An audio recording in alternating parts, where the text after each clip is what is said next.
আজ এলাম আবার ভিডিও নিয়ে। এখন অল্প রান্না হয়, খুব বেশি রান্না করি না, কারণ বড় মেয়েও বাড়িতে চলে গেছে, ছোট মেয়ে বাইরে ঘুরতে গেছে। আমরা শুধু কজন আছি, আমি, আমার বর আর শিখা এসছে। শিখা আর এই কাজের মাসি, রান্নার মাসি, এই রান্নাগুলো খাওয়া হয় করে। আজ করেছি খিচুড়ি, আলু ফুলকপি ভাজা, ঝিঙে আলু পোস্ত, আর হবে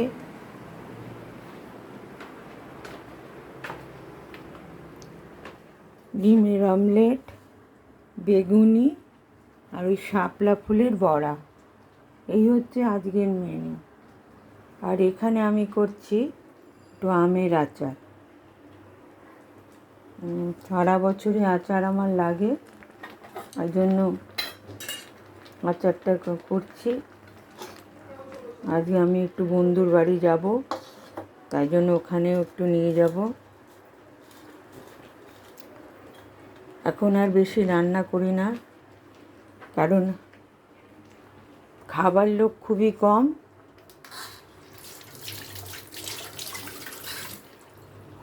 তবে খিচুড়ি করে আমি মোটামুটি সবাইকেই খাওয়াই। বাড়ির লোক, আমার পাশের বাড়ি,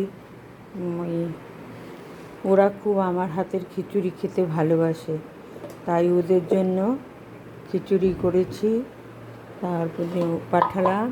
আর এখানে আমার বন্ধুর জন্য রয়েছে, নিয়ে যাব।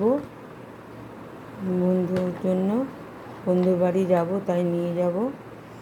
আর আচারও নিয়ে যাব। আর কালকে পিঠে করেছিলাম, তবে পিঠাটা দুধ কম হয়ে যাওয়ার ফলে পিঠেটা একটু করতে হবে ভালো করে, তাই ওটা কাউকে এখনও দিইনি। দুধ দিয়ে আর একটু জাল দিতে হবে, আমার পছন্দ মতো হয়নি আর কি।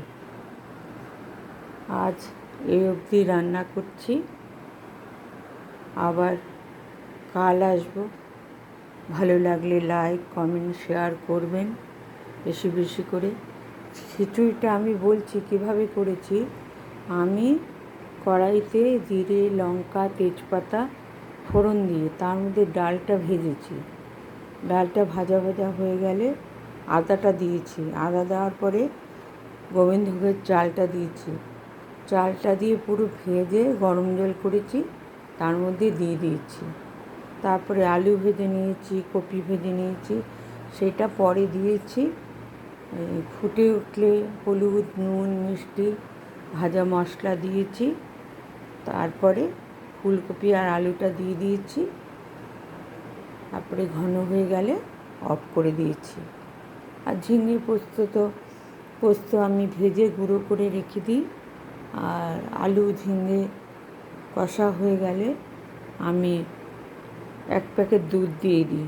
দুধ দিয়ে ফুটে যখন সেদ্ধ হয়ে যায়, তখন আমি পোস্তটা তার আগে একটু দুধ দিয়ে ভিজিয়ে রাখি, এই পোস্তটা ঢেলে দিই, নুন, কাঁচা লঙ্কা, মিষ্টি দিয়ে নামিয়ে নিই। এইভাবে আলু ঝিঙের পোস্তটা করেছি। আর তেলের মধ্যে কালো জিরে, শুকনো লঙ্কা ফোড়ন দিয়ে ফুলকপি আর আলু ভেজেছি। এটা রুটি দিয়ে সকালে খেয়েছি আর দুপুরের জন্য রেখেছি। এখন একটু বেগুনি করব খাওয়ার সময়, আর ডিমের অমলেট করে নেব। এই হচ্ছে আজকের রান্না। আমার ভিডিও ভালো লাগলে লাইক, কমেন্ট, শেয়ার করবেন বেশি বেশি করে। রোজই রান্না নিয়ে আসবো, কোনো দিন বেশি, কোনো দিন কম, যেমন হবে তেমনই দেখাবো। আজ তবে এখানে রাখি।